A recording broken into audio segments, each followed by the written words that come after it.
Good morning. We're all here to review James's IEP. This is his annual review. We can start off by everybody get to know each other. I'm April. I'm the special education teacher. Everybody else can share who they are. Okay, thank you. Now, let's get into this meeting.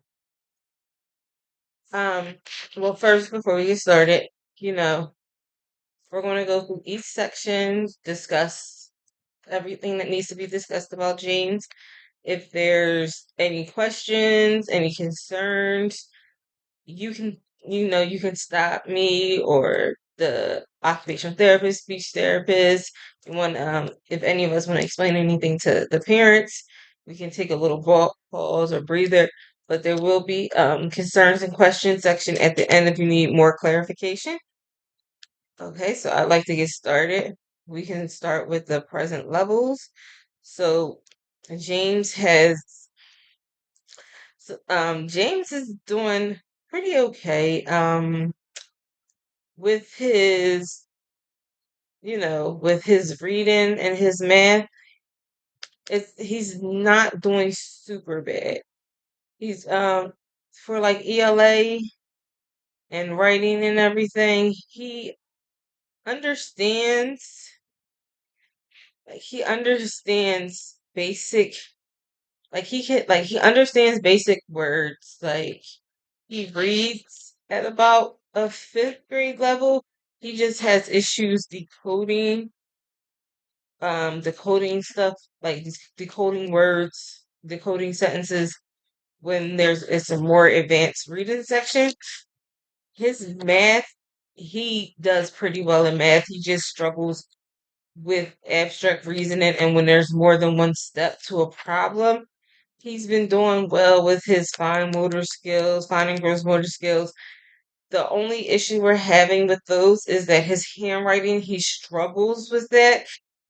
When we were talking with OT, we were thinking of maybe a weighted pencil may help him, or you know, because we notice hand over hand, he can put more pressure and he writes better. So OT and I were discussing, and we may try to word a weighted pencil for him. As you know, he has a speech and language impairment. So we were talking with speech, and what she wants to do, she would like to spend more. He still will have his individual sessions, but she wants to spend more group sessions with him to help with his receptive language. So he can understand more he understands more social communication. Um, he all because he has trouble reading social signs.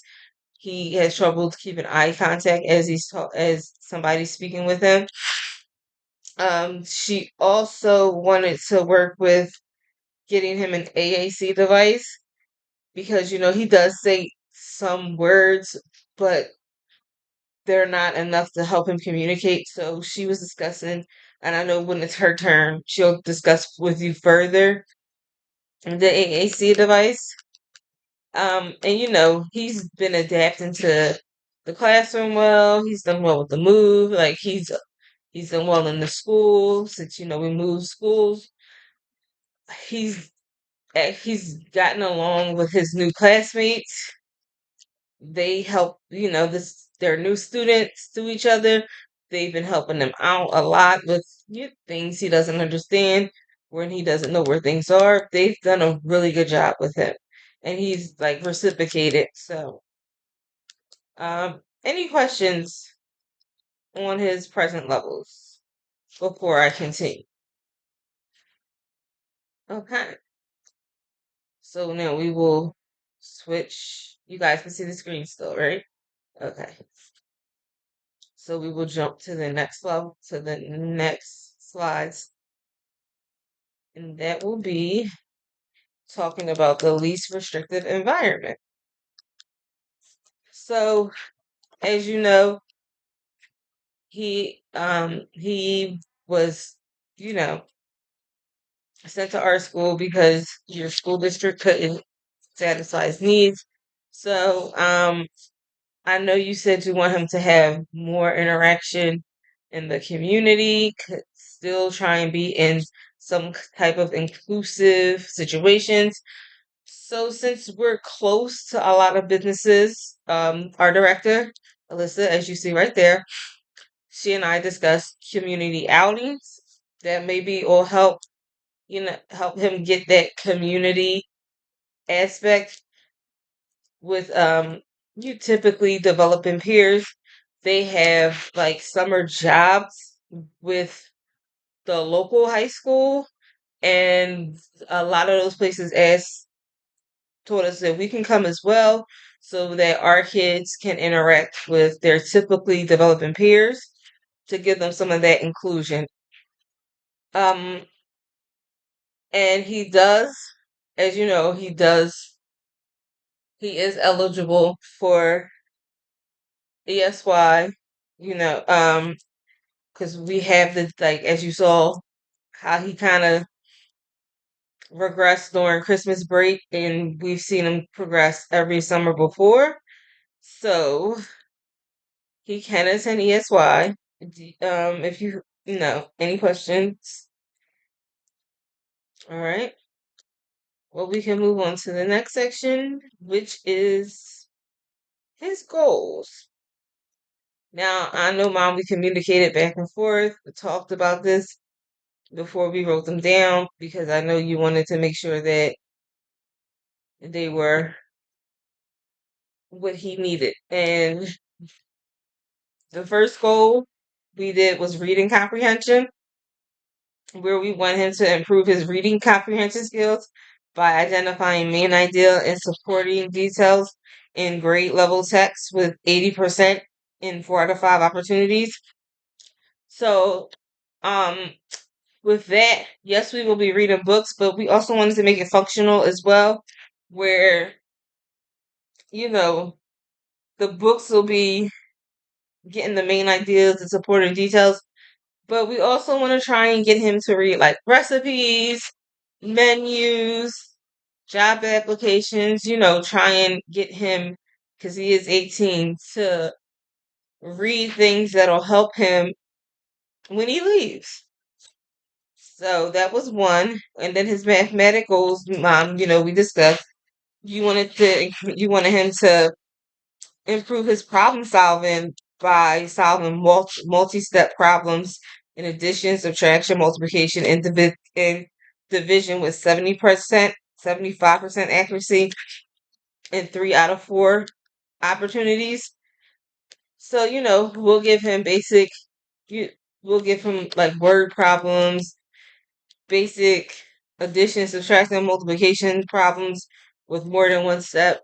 But we also want to see if we can incorporate money into this as well, because it is great to know addition, subtraction, multiplication, and division. But to make it also functional, we wanted to have him adding money, subtracting money, multiplying, dividing, so that it's in a functional way, is practical. Because we do take him to the store, so he can. They all have their phones, obviously, so he can use his phone as a calculator. But we want him to have the basic skills to understand how to use it, when he needs to add it, when he needs, So that's what we're going to do. I spoke with our speech therapist, Kristen. We decided for a language goal to be, he'll develop his language skills by participating in classroom discussion, using complete sentences and expressing ideas clearly. With when we sorry, with his AAC device, once he gets approved of that. Right now, Kristen has him using PECS, right, using complete sentence with PECS. But what she's trying to do is transfer over what he does in speech into the classroom so that he can understand that it's not just speech. It's not just the speech room where he communicates, but he also needs to do it in the classroom. And I know she want to discuss with you later on what you can do at home to continue um, to further, increase his language. And then we have, of course, a social emotional goal, which will we have our behavior interventionist who will help with it, but he does have a BT as well, so his BT will definitely make sure that they help him because behavior interventionists only here like once a week, but he has a BT for every day, so they'll be on top of this. It's This goal is to improve social skills by initiating and maintaining interactions with peers during structured and unstructured activities, demonstrating appropriate turn taking and sharing behaviors. We want to get him to do that at least at 80%. So, like I said, he's a sweet kid. He really is a sweet kid. But we want him, but when he plays, he doesn't understand that once somebody gives him something and it that like when he's playing and somebody gives him something, he gives it back like it's their sharing. He doesn't seem to understand the concept of sharing, but it's not in a malicious way. He just hasn't it hasn't clicked for him. So that's what we're going to work on is him understanding what sharing is. So, does anybody have any questions? Mom, Dad, you guys okay with these goals? Okay, you sure? All right. So, let's move on.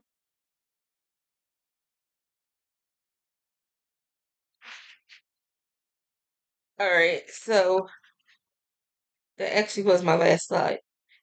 So, is there anything you guys need, wants, any concerns, anything you want to change? No? Okay. Well, thank you for attending. I really appreciate it. Everybody have a good night. Bye.